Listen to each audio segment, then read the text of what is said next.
Once again, we will be picking up tonight with the continuing story of the 5th century of Armenian church history. Last week, we covered principally the invention of the Armenian alphabet, as well as the work of translation that occurred because of it. Now, this week, we will focus on the rest of the century, but as I'll get into in a moment, it will not be possible to talk about the rest of the century without reviewing, at least in some degree, the events we discussed last week. So, as usual, we will begin with, one moment, the leader chart. So we can see, obviously, that it was a very active time. Saint Sahag's reign lasted almost through to the entire first half of the 5th century.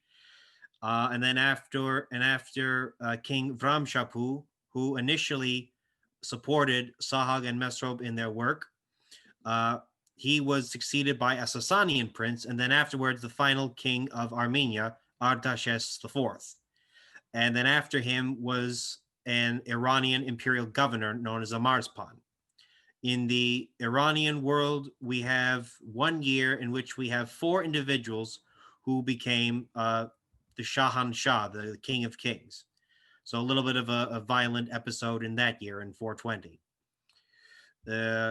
Continuing, likewise, we have in the middle of the century a very momentous events going on for the whole Christian world in Armenia as well as in the West.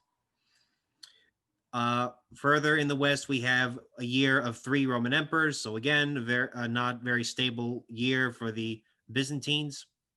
In Armenia, we have 2 years in which 3 individuals, so 6 individuals in 2 years, who were governor of Armenia. And then by the end of the century, this leadership across the world seems to stable out. So that's enough of that. All right. One moment again, please.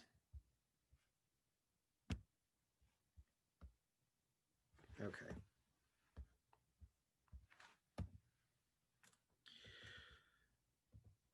Okay, this was the opening slide from last week's lecture. It's the same for this week. So we see, obviously, the invention of the alphabet, the issue of Roman Emperor, Byzantine Emperor Marcian, the Council of Ephesus, and the one that Marcian convened, the Council of Chalcedon. And we have Yazdagerd II and the Battle of Avarai. And we'll be covering those 2 main events this week. So let me just skip ahead a little bit. Okay. Now, as it appeared to me, according to the research that I've done in preparation for this class, as well as from what I recall from when I took this class last year with Dr. Irvin, what I should have mentioned last week, but what I'm going to mention right now, is that there are 3 major overarching umbrella events of the whole 100 years, namely the creation of the Armenian alphabet, which of course we covered last week. And you can find that lecture on YouTube now if you missed it.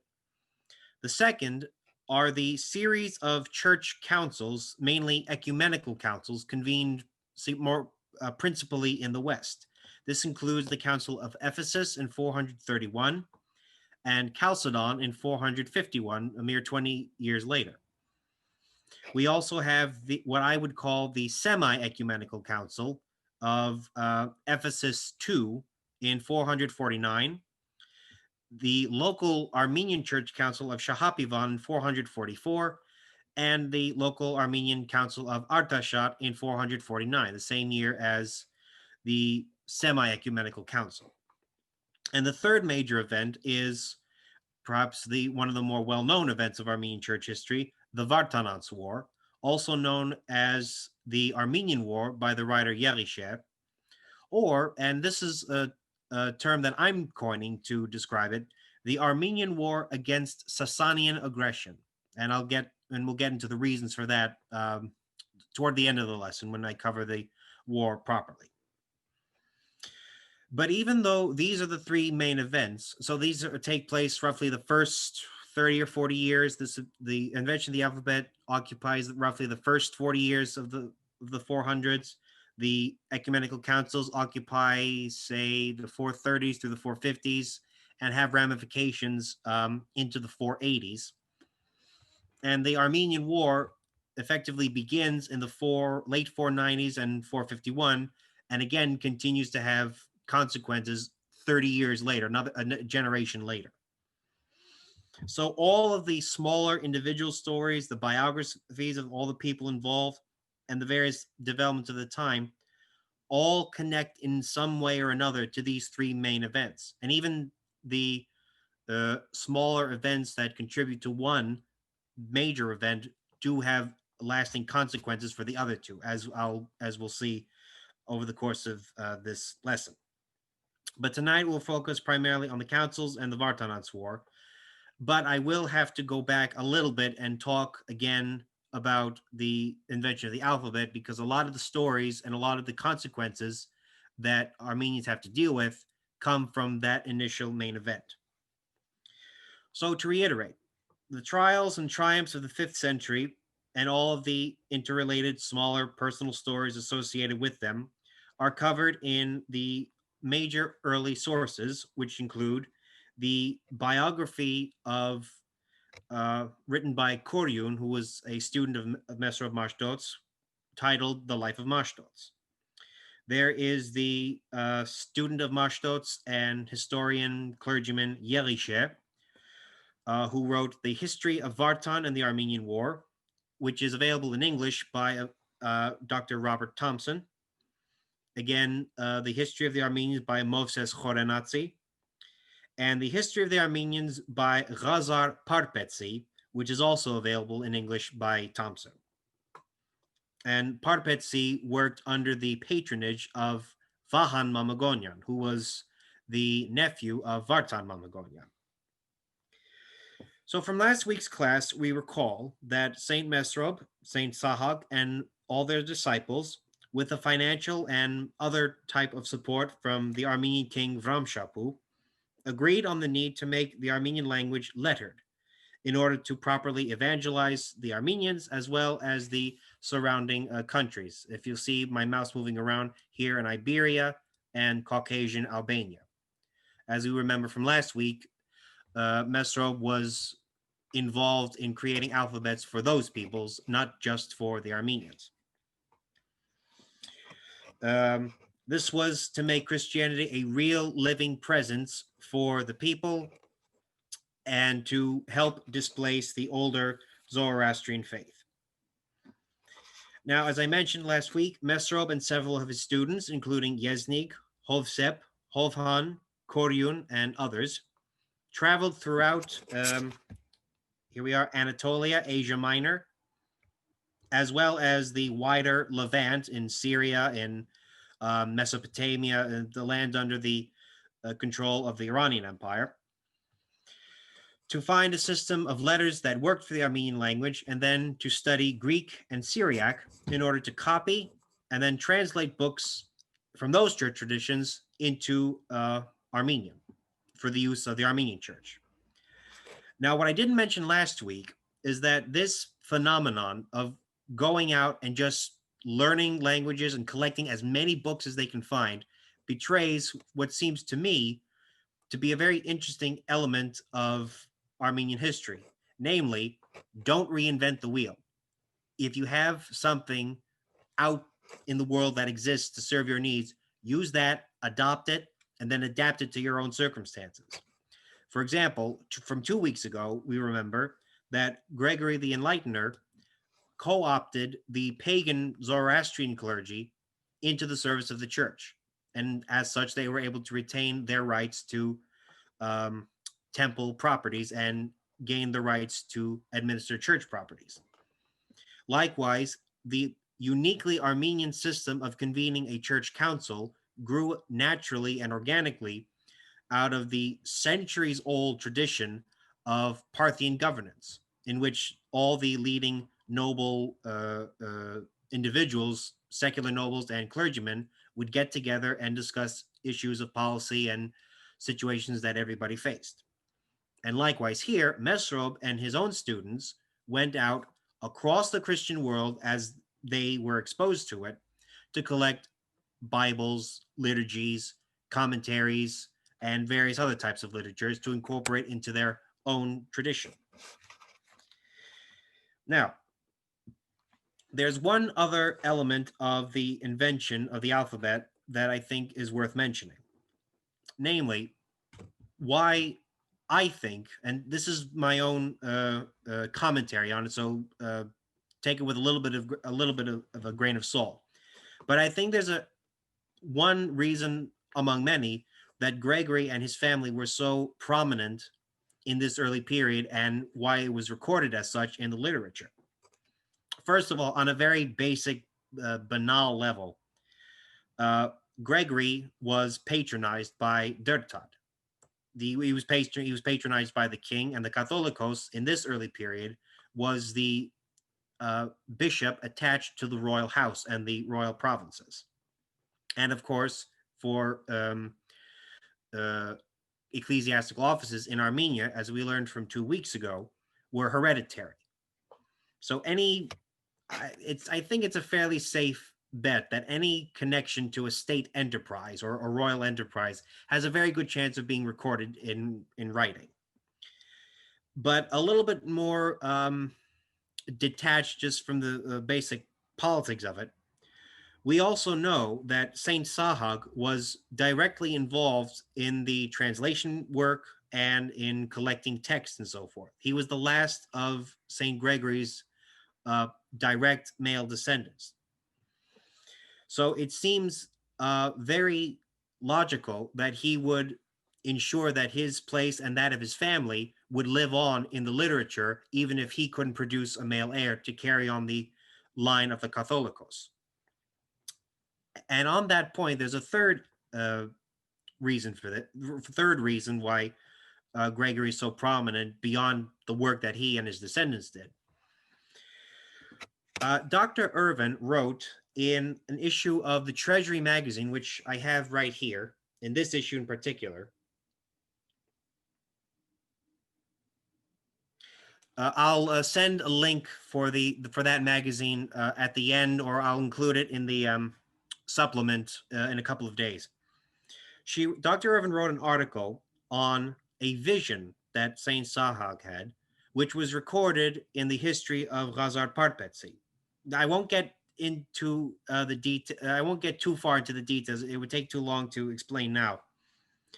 Suffice it to say that Sahag, very early on in his career, even before the translation work, was very concerned about not having a son to carry on the line of St. Gregory. And of course, as in so many times in Armenian history, he received a vision from the Lord. Suffice it to say, God told Sahag, don't worry about it. Part of the vision included an ecclesiastical robe, not exactly like the one I'm wearing, but like a shurcha that you would see in Badarak, folded and neatly folded and kept pristine. Effectively, God was telling Sahag, don't worry about it. You have other work to do. And even though you will not have a son, your line will live on and will do good things. And the Catholicoso line will continue, just not exactly in your family. And of course, Sahag actually had a daughter who's known to us only as Sahagtucht or Sahaganush. She married Prince Hamazasp Mamegonian, and together their son was Saint Vartan Mamegonian. So Saint Vartan was Sahag's grandson. So even though Sahag did not have a son to continue on the Catholicos line in Gregory's family, he had other progeny that would render invaluable service to the church, as we will see later on. However, according to Razard Parpetsi, Sahag did not reveal this vision to anyone until a particular time in the history of the church. And this was long after the translation work was completed and the alphabet was invented. And this has to do with Avarar in a, well, not in a direct way, but a little bit further removed from the actual battle itself. but we'll get to that. Okay. So again, long after Sahag had this vision earlier in his life, Mesrov and his students traveled around the Near East for various reasons: to search for an alphabet, to learn languages, and to copy texts. Now, as we recall from last time, up until 420, this was perfectly acceptable because, again, the Iranian Shah at the time was Yazdegerd I, and he was well known for his mercy and for extending that kindness to Roman Christians who had been captured in war. And the Byzantine emperor at the time, early in the century, was Arcadius, had named Yazdegerd as the caretaker of his son, the future emperor Theodosius II. And so there was peace between these two implacable enemies. So effectively, this borderline that you see here, I'm moving my mouse up and down, was fairly porous, and the Armenians could travel with relative freedom. They didn't have to worry about things. Unfortunately, Yazdegerd's tolerance for Christians in his empire came to an end in 420 when some Iranian Christians had acted very badly, and in fact riotously, against Iranian Zoroastrians. The non-tolerant attitude of the Iranian Shah would continue under Yazdegerd I's two immediate successors. These would have been Bahram V, who reigned from 420 until 438, and then Bahram's son and successor Yazdegerd II, who would rule from 438 to 457. However, apart from that change of policy, 10 years prior, in 410, there had been a church council in the Iranian church, which had been summoned, I think, by Yazdegerd the First personally, at the request of an Iranian bishop. And this council, among other things, had given the Iranian King of Kings power over the Iranian church. And so as we'll see, that had ramifications for the Armenian church, which was officially under the secular jurisdiction of the Iranian imperial government. So Mesrov's initial work of creating the alphabet occurred in 404-405. So this was during the early years of Yazdegerd's peaceful reign. And the translation work continued from that time up until the end of Bahram V's reign. So it continued from 405 to 438. So in the span of almost 4 decades, the Armenian church was forced from a position of relative peace and free travel into a position of running afoul of either one or both empires, but primarily the Iranian Empire, just for crossing the border to do research and collect books from neighboring Christians. Go figure. Okay, let me see. Okay, that pretty much sums up last week's lesson.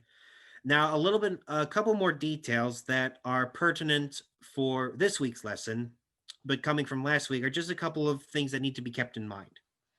First, in chapter 14 of Koryun's Life of Mashtots, we find a reference to who is considered in Armenia, in Armenian history, the arch traitor, probably second only to Judas, who is Vasak Suni.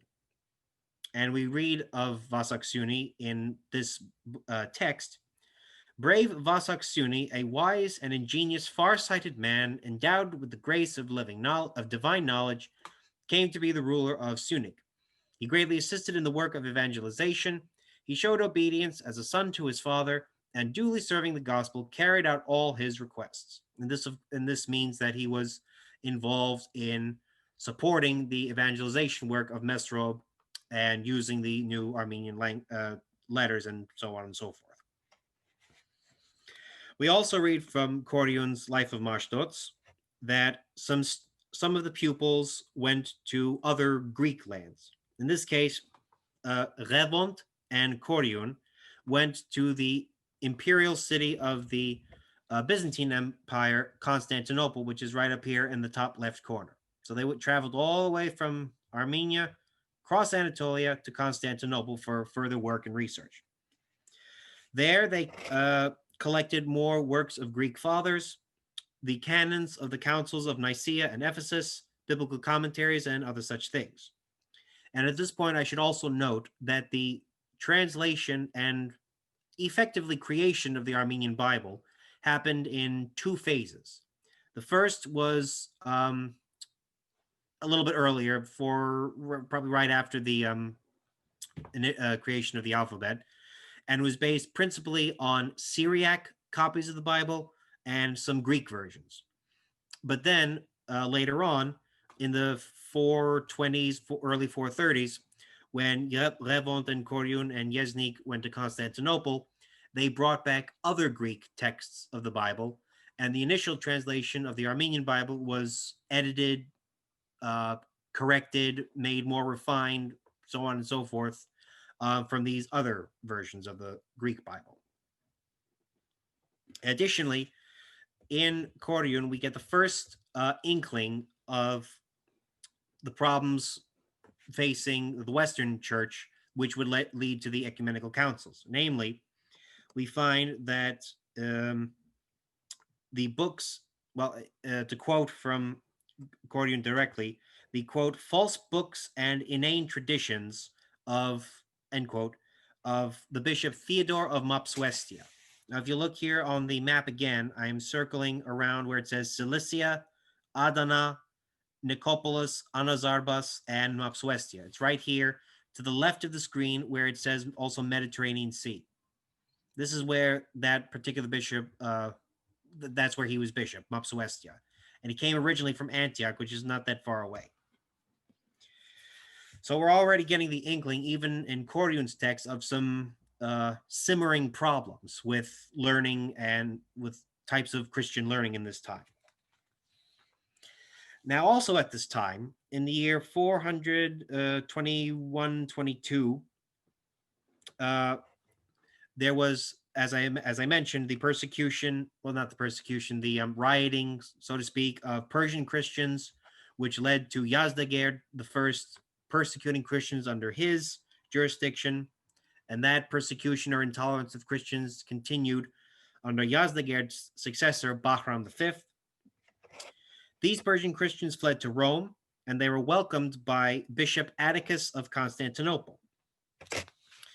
And in 421-22, because of that and some other issues having to do with properties, or the exact details are not significant to this. Suffice it to say, there was a short war, 421-22. And as a compromise, Artaxerxes IV was installed on the Armenian throne after the Sasanian prince Shapur IV.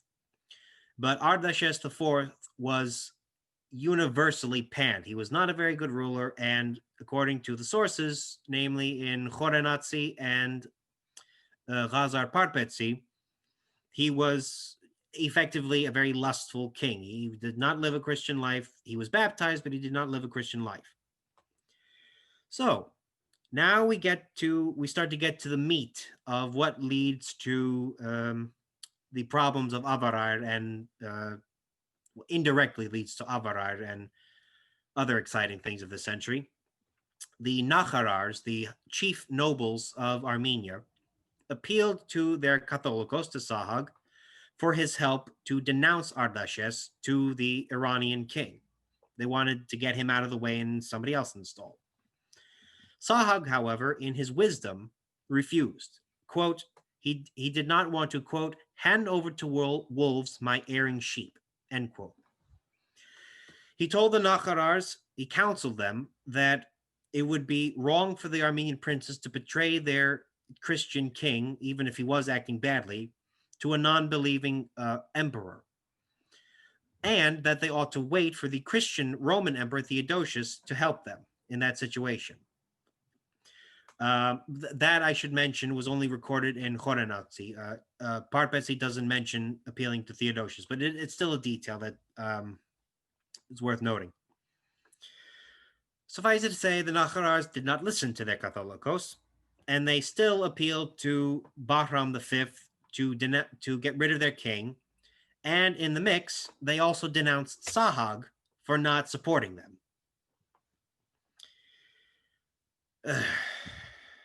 It's just one of those times where you just want to say, you really ought to think about this before you do something. Just think maybe that this might not be the best idea.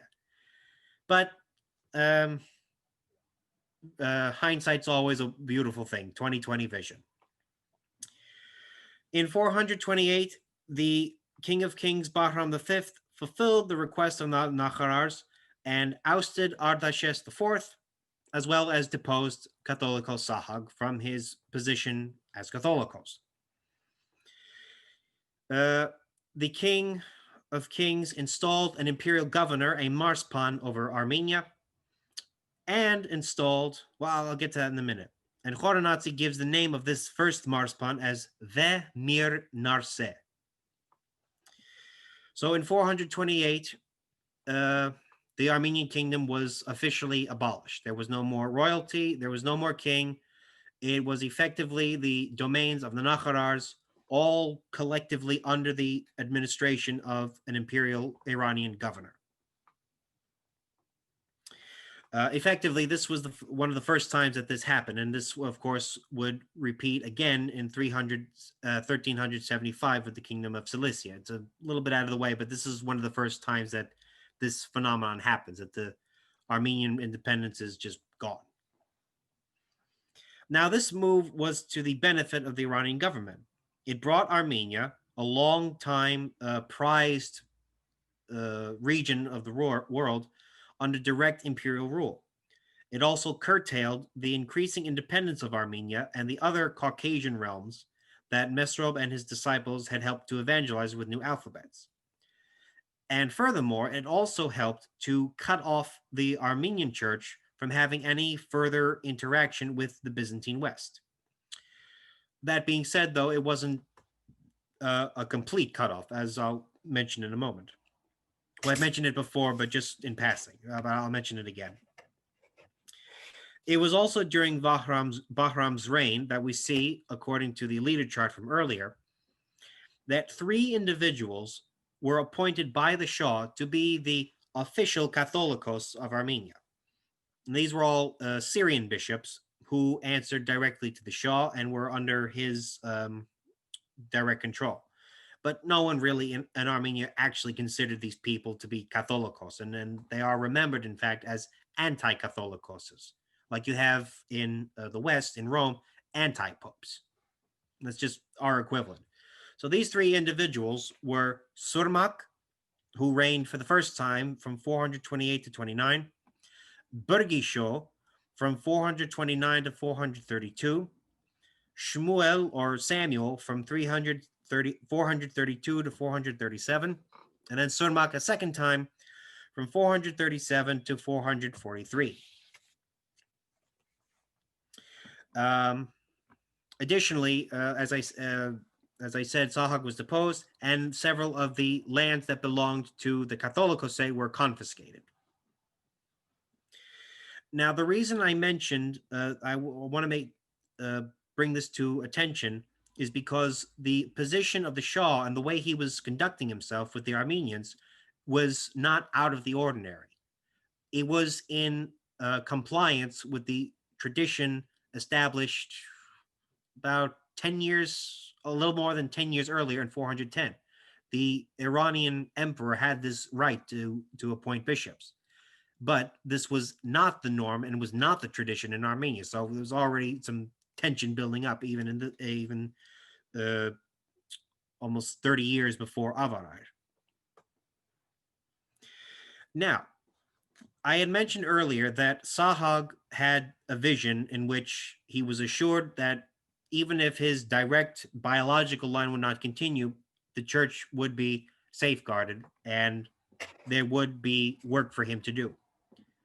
It was at this precise moment, in the utter foolishness of the Nakharars and in their short-sightedness, that Sahag specifically told them about his vision, to assure them, it's all right, my beloved children, my Nacharars, foolish though you were, God has not departed from us. We are still in his hands, and he will see us through whatever comes our way. Now, because of the outcry and the obviously ineffective nature of the Syrian bishops appointed by the Iranian King of Kings, Sahag was allowed to return by the Shah in around 431 to return to Armenia as the I'm not exactly sure if you could for our purposes we'll call them the official Catholicos. However, the provision was that Sahag would restrict his activities to more pastoral and religious affairs, marriages, conducting services, so on and so forth, and anything that would have to do with secular affairs, dealing with the Iranian government. Sahag would have to answer to the official Iranian bishop, so either Shmuel or Surmak. And so it is around this time that Yeznik was able to collect the canons from the Council of Ephesus, again in roughly 431, when Sahag had a little bit more liberty to conduct his affairs. Now, we come to the Council of Ephesus and the subsequent councils. The Ecumenical Council of 431 in Ephesus was primarily a Christological council. Now, just a very convenient definition of Christology, which I just happened to get from Wikipedia. It's simple, but I think it's effective here. For those of you who don't know, of course, Christology, literally the quote, understanding of Christ, end quote, is the study of the nature or person and work or role in salvation of Jesus Christ. It studies Jesus Christ's humanity and divinity and the relation between these two aspects and the role he plays in salvation. And I'll give the link to the Wikipedia article just for reference. According to the study of the Council of Chalcedon done by our Vehapar Karakin I from, I'm not sure actually, this was, I think, a dissertation that he wrote when he was a student, but it's now a full book. According to Karakin I, the Council of Ephesus, in terms of Christology, is foundational for the Armenian Church, second only to Nicaea in 325. Prominent in the 5th century were essentially two different types of Christology. One was the Alexandrian type. Now, let me just go back to an earlier map here we are. One prominent type of Christology in the 5th century was the Alexandrian type, which came from the city of Alexandria in Egypt. So this was the influence of the Coptic Church. Patriarch Cyril of Alexandria's formula, the Alexandrian type of Christology emphasized the unity in Christ of humanity and divinity. The formula of the Patriarch Cyril of Alexandria was that Christ was, quote, one nature in the Word made flesh, end quote. The other type of Christology that was prominent was the Antiochian type, which is right here. It's along this red route here. So this would have been the Syriac, a Syriac variety of Christology. The Antiochian type emphasized the duality of Christ's being, effectively saying that there is a divine nature and a human nature, which in some manner, which is not important to discuss at this moment, associate with each other in the individual human being known as Jesus of Nazareth, the Christ. For us Armenians, and this is actually a point noted in Yerish's History of Vartanans, the Antiochian Christology is not very good or effective or particularly accurate Christology because it renders the fundamental role of Jesus as the Christ, as the Savior, as effectively null and void. If he is not fully 100% human in and of himself, then his death on the cross and the resurrection from that death cannot really save humanity, because it was not accomplished by God made human, but by a human who's in some way communicated with divinity in his own person, however that works. Now, I should mention I am being a little bit partial to the Armenian Church's position, only because this is not the place to get into the deep theological issues behind these two Christologies. That would take a whole class in and of itself. I could probably send out some very good readings on this at a later point in the supplement for the class. So, through Yeznik and eventually Catholicos Sahag, the canons and the Christology pronounced at the Council of Ephesus came to be accepted by the Armenians as their Christology, namely the unifying Alexandrian position of one incarnate nature. The divine nature of God is manifested in and through human nature, such that the latter, human nature, is transformed permanently by intermingling or mixing with divinity in Jesus Christ. And in Armenian theological texts, commentaries, so on and so forth, that word intermingling or mixture or mixing features very, very, very prominently. And Yerishe says as much in his history. And he uses a sentence that is very much identified with the 4th century proponent of this type of Christology, who was Athanasius of Alexandria. Now, Yerishe says, quote, "But because we," meaning humanity, "were unable to see the invisible or approach the unapproachable," meaning God, he, Jesus, came and submitted to our humanity so that we might attain his divinity. Now, Ephesus was called in reaction against the teaching of the Bishop of Constantinople, Nestorius.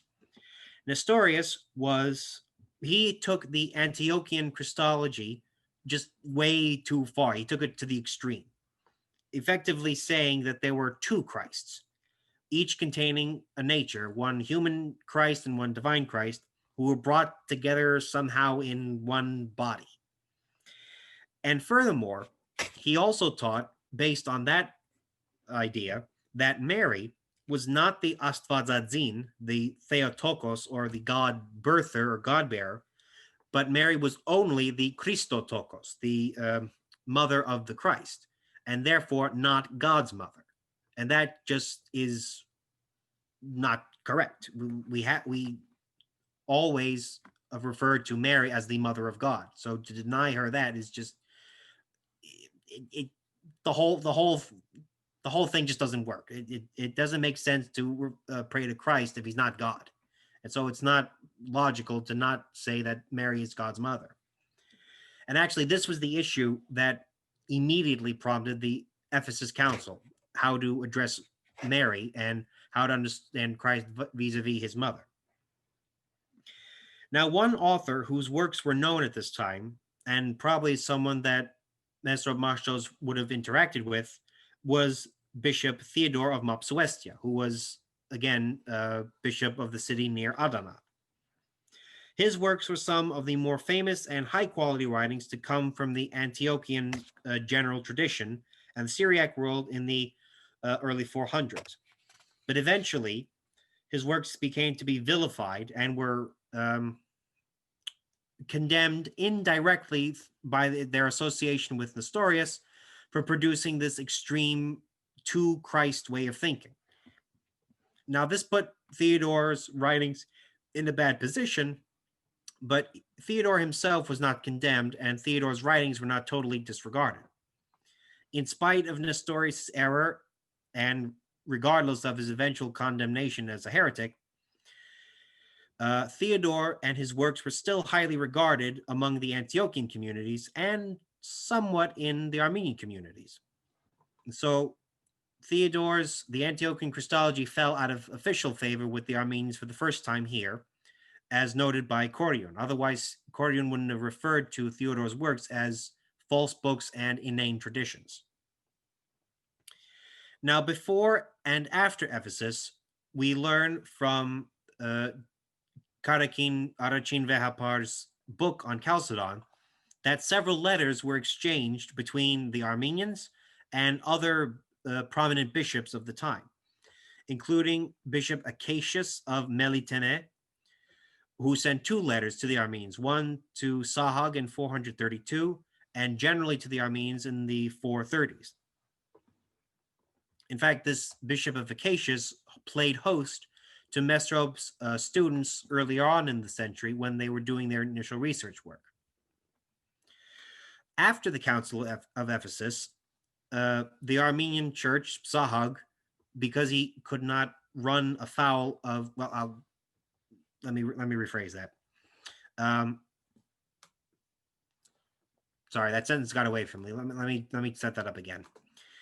After the Council of Ephesus, Sahag sent out secretly to advice from Constantinople, from the Constantinople hierarchy, advice on Christology, and they received, in turn, what is known as the Tome of Proclus, the Bishop of Constantinople, to the Armenians, and this was in roughly 435. Now, I say and emphasize that this was done in secret because in order for Sahag to return as semi-official Catholicos, he had to promise the Iranian Shah not to,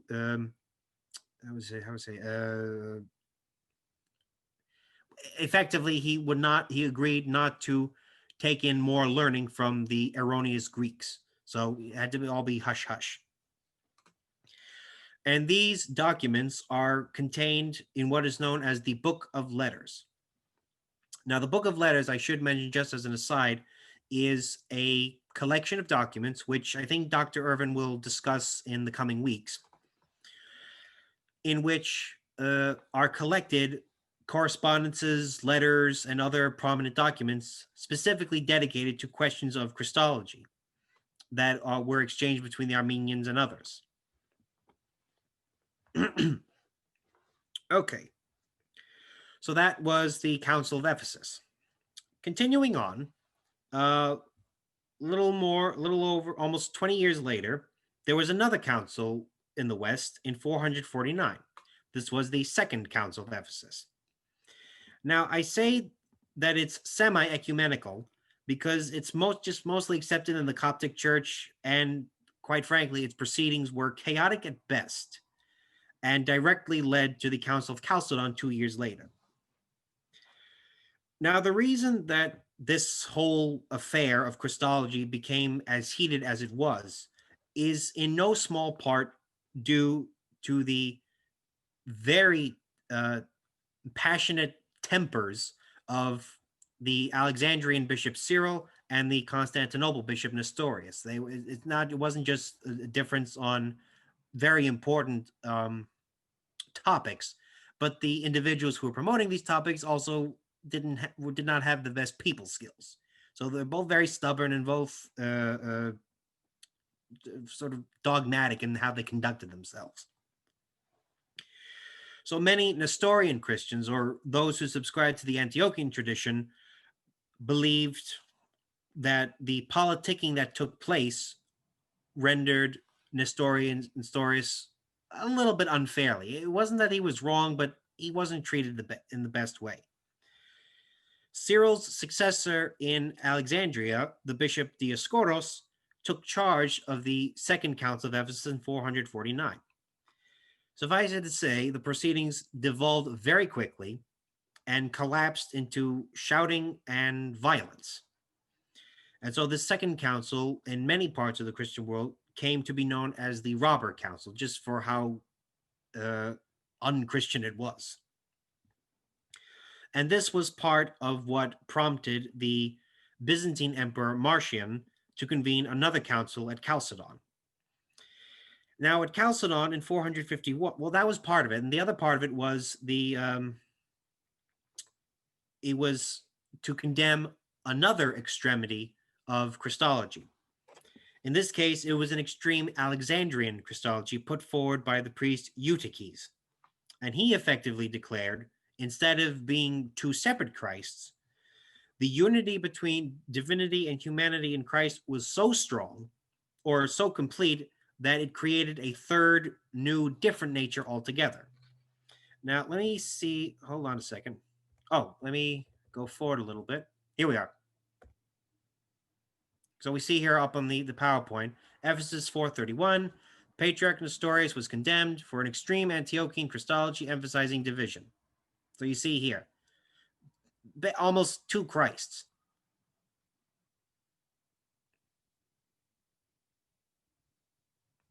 There was actually a funny version of this. I tried to find it, but I couldn't, from a class that I took a couple years ago, basically saying it was two individual human figures. One was divine, one was nature, and they looked at each other and say, "Hey, I think we have to work together." And they were shaking their hands. So that was kind of a humorous rendition of the Nestorian Christology. Then we have Dioscoros, who, as you can see by his entrance, was not subtle. And then we have the Council of Chalcedon 451. Eutyches was condemned for an extreme Alexandrian Christology, emphasizing extreme unity. So this is a nice visualization of that. Now, at this council, the decision of this council was influenced heavily by the Pope of Rome at the time, Leo I, and his famous tome, the Tome of Leo. So against the Alexandrian teaching on extreme unity, Chalcedon and Leo's tome, quote, approve the doctrine of the Savior having two distinct and unmixed natures, yet united in one person, and that the two natures differed in properties and operations. Effectively, this did not help anybody. All it did was further alienate the Coptic Christians, many Syriacs, and even many Greek Christians. So, good intentions, but just a complete failure of a policy. Now, to wrap up the issues concerning councils, this just would perpetuate on and on and on. And several emperors tried to heal the damage done at Chalcedon, but to no avail. Now, one prominent example of this in 482 was a decree by the Emperor Zeno, known as the Genoticon. It was effectively a unilateral promulgation on church doctrine by the emperor and was worked on with the Patriarch Acacius of Constantinople. This was not approved by the Bishop of Rome or by any bishop synod. What it did was condemned both Nestorius and Eutyches, accepted a universally accepted document produced by Cyril, which outlined errors, and it did not talk about Christology whatsoever. So effectively, it, I guess, not exactly rendered Chalcedon null and void, but it did say that it didn't give any pronouncement as to whether Chalcedon was correct or whether Ephesus was enough. It had just avoided the issue altogether. And again, it didn't unite anybody, it just sowed even further divisions.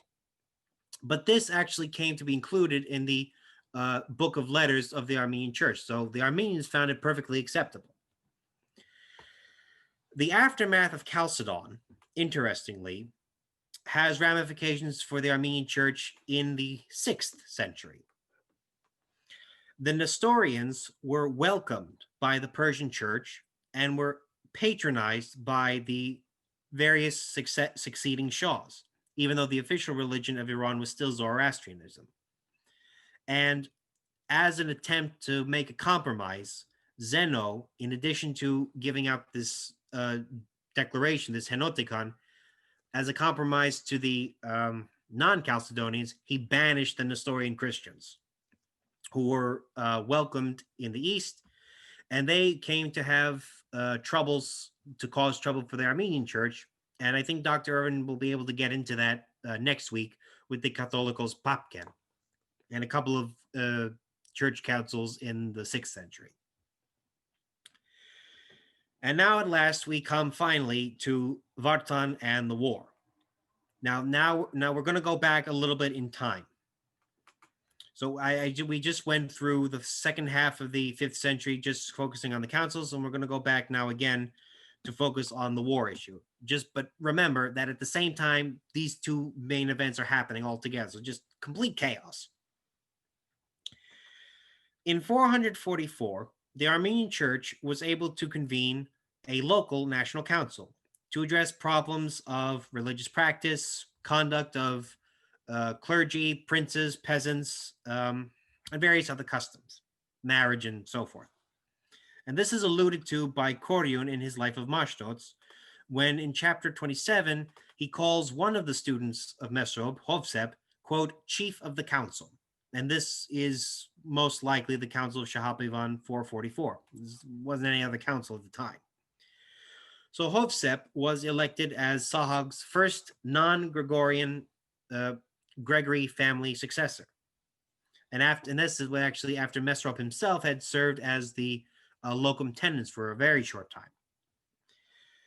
Now, as Sahag sought out the advice of Constantinople on Christology in secret to not bring the wrath of the Iranian government down on Armenia, likewise, there is indication in the records of the Council of Shahapivan that it was also convened in secret, because what they were doing ran afoul of something that the Iranian government was interested in doing at the time. And that thing that the Iranian government was interested in doing, specifically under the reign of Yazdegerd II, was effectively to proselytize Zoroastrianism, the old pagan religion. So Yazdegerd II is, well, if Vasak Suni is the Benedict Arnold for this period, Yazdegerd II would be the equivalent of George III. He was a very zealous adherent to the Zoroastrian faith. And in wanting to unite his empire politically, he also wanted to do so religiously. But it was not Orthodox Zoroastrianism. It was an offshoot or a type of Zoroastrianism known as Zervanism. So just a quick note on Zoroastrianism and these two varieties. The traditional Orthodox Zoroastrianism, which Christianity replaced in Armenia, is purely dualist. There is a good God and there is a bad God. They are eternal, they struggle, they created all things. Eventually the good one will win out, but there's two beginning principles of all existence, no question. Zervanite or Zoroastrianism or Zervanism includes a sort of monotheistic element in which both the bad and the good gods have a neutral father who is effectively divine time, known as Zervan. And this is the primary difference. But what's important for the Armenians is that effectively the Zervanite variety is, you could almost count it as a double apostasy. By converting to Zervanite Zoroastrianism, the Armenians would either betray being Christians, or they would betray their own Zoroastrian heritage by adopting this weird new sort of monotheistic thing. Yazdegerd's Grand Vizier, known as Mer Narse, was a devout Zervanite officer. In fact, I think his son's name would be translated as Gift of Zervan. And he was placed in charge of converting the Armenians to Zervanism. And he had been Grand Vizier from the time of Yazdegerd I. So for at least 40 years, he was in a position of power when the Shahs changed. And we get an example of his actions in Yerish's History of Vartan, in which is recorded the edict that Mer Narse promulgated, which imposed the Zervanite Zoroastrianism on Armenia. This is just one example of this. Every man who dwells under heaven and does not accept the Mazdaean religion, this is Zervanism, is deaf and blind. Before heaven and earth existed, the great god Zervan sacrificed for 1,000 years and said, so on and so forth. So from Yerish's history, as well as a treatise written by Yeznig, known as the Annihilation of the Erroneous, also known more popularly as the Refutation of the Sects or On God, we receive very precious first-hand information on this type of Zoroastrianism. And just as a side note, this work by Yeznig was one of the earliest original compositions of Armenian Christian philosophy and thought. It's in a Christian apology, a way to defend Christian teaching against erroneous alternatives. But in a very ironic twist, I don't know how this was possible. Mer Narse, the government official of Iran in charge of converting the Armenians to a modified version of their old faith, belonged to the family from which Gregory the Enlightener came from. They both belonged to the Parthian Suren family. I'm not exactly sure what the exact branches of it, but St. Gregory the Enlightener from 301, 300, and so forth, and this government official in the 400s belonged to the same family. Just, it's like Star Wars. Everybody's related somehow. Now, part of the effrontery of the Iranian government and Mer Narste's actions was the official and legal oppression, if I may so use the word, of the church. Now, this is a quote from another book by Thompson that I mentioned 2 weeks ago. Quote, freedom of the church is one of the key points in Yeriche's account of the revolt against the Shah in 450. Namely, there were taxes imposed on the churches and the monasteries that were in existence for the first time, and even more egregiously, well, I should explain something. In Armenia, the judicial offices were effectively exercised by the bishops, and this was something I believe that they inherited as pagan clergy. What Yazdegerd II and Mer Narse did was they imported and deliberately installed Zoroastrian magi, or mokbeds in Armenian, clergy judges, over Armenia as judicial officers, which was effectively a usurpation of the rightful authority of the Christian clergy, and in these ways were violating the judicial and financial freedoms and rights of the Armenian church. Later on, the Armenians were invited to the imperial court at Ctesiphon to accept their faith. This was in the 440s. Now, the Marspan, the governor of Armenia at the time, was none other than Vasak Sunetsi. To this proposal of accepting the new faith and being incorporated even more fully into the Iranian political culture, having equality with the Iranian nobles, everything at peace, and so on and so forth, Vasak Sunetsi agreed to it. Vartan Mamagonian balked at the idea. I should like to say, though, in Vasak's defense, a traitor, yes, not helpful, but let's face it, he owed his position of power to the Iranian government. He was literally not in any position to refuse. If he did, he would have been killed outright. But so it is. There's nothing can be done about it now. In Ardashat in 449, another council was convened in which the proposal was just rejected. Now, from 449 to 451, there were other refusals by the Armenian nobility and clergy.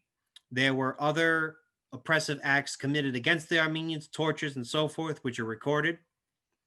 In 451, in the spring, Vartan Mamegonian, with many other noble houses, with the encouragement of the priest Revont, the Catholicos Hovsep, and other priests, rebelled against the tyrannical actions of Yazdegerd, the famous Battle of 451 at Abarar. In this instance, in Yeriche's history, the Armenians are compared to the Maccabees. Now, I bring this up specifically because, as we remember from 2 weeks ago, this was the same image that was used by Vartan, the Catholicos Vartanes, Gregory's older son and second successors Catholicos, when they were commemorating the battle waged by King Khosrov against the Caucasian Albanians to avenge the martyrdom of Saint Grigoris. This would have been Gregory the Enlightener's grandson. Well, I don't have to tell you what happened at Avarar. The Armenian nobles were slaughtered outright, just decimated. Catholicos Hovsep, along with other clergy, were also eventually martyred in Iran itself. They were captured, taken, and killed. Avarard, however, was not the end, but only the beginning. It was the opening salvo to 3 decades of fighting.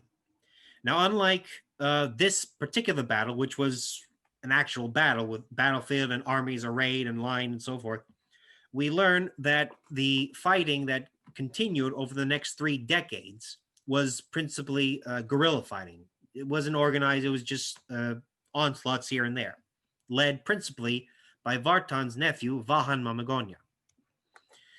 They continued their struggle, just not out in the open.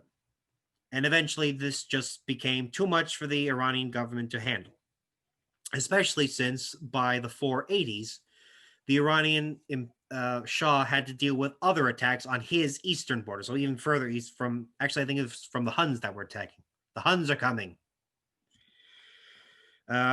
So the Shah, at the time, Balash, sued for peace. And this, of course, resulted in the Treaty of Navarsag in 484. Now, there were 3 provisions that Parpetsi records. I'm only going to read through the first one because the other 2 are not exactly something that you would think would be in a treaty, but I'll describe them in a second. Quote, the first of the 3, the most important and necessary, is this fundamental request, that you permit us our patrimonial and natural religion, that you make no Armenian a magus or a mokped, a Zoroastrian clergy, nor give any rank and honor because of his being a mokped, that you remove the braziers or the Zoroastrian fire altars from Armenia, that you remove from our sight the insults to the church which have been inflicted up to now by obscene and vile men, that you permit the Christian people and priests to observe Christian rites and services openly and without fear wherever they wish. Such is only right, and that is our first request.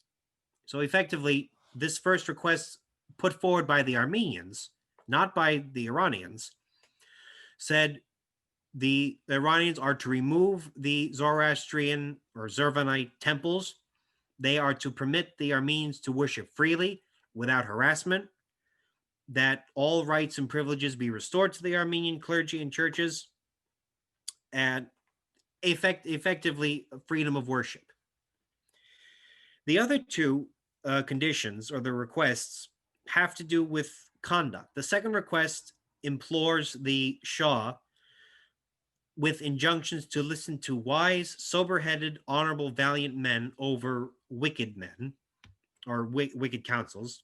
And the third request is for the Shah to be informed directly about what's going on in Armenia and not be dependent on the reports of other people. I suspect that these 2 latter conditions are assurances for the Armenian church that the Shah would not be suckered in to try to imposing Zoroastrianism on the Armenians again and repeat the debacle and just total chaos of the last 30 years. In 485, the peace was concluded, the Navarsag Treaty was signed, and Vahan Mamegonian became the Marspan of Armenia, displacing Vasag and the House of Sunik province. And so during Vahan Mamegonian's Marspanate, in which he effectively had, well, he wasn't officially a king, but the authority that he held over Armenia was effectively that of an independent sovereign. And so from this time, he was Marspan from 485 to the end of the century, and either was continued to 505 or 510. The date is not precise. And so there was relative peace and stability for the church. And at this time, the Armenian church could officially begin to consider issues of Christology. And they would pick up in the early 6th century with Catholicos Papken, who was Catholicos from the end of the 5th century into the beginning of the 6th. And it is with Papken that I leave you with just a final note that the Nestorian Christians who moved to the east were taken in by the Iranian government and came to dominate the Persian church, would cause problems for the Armenians concerning Christology, and it is those problems which Catholicos Papken would have to face. And so with that, I conclude tonight's lecture. Just a little image of Vartan and Revont. And just an example of, it's just a carving, a couple of carvings, just to signify that all Armenians wanted to do was effectively worship in their own manner, not dependent on one church tradition or another, just in their own way. And so with that, I leave you with the 5th century, a most exciting, chaotic, and, as I mentioned last week, formative period for the Armenian Church, to be picked up next week with Dr. Irvin in the 6th century. I thank you all for listening, and I look forward to looking at the questions that we have. Thank you very much.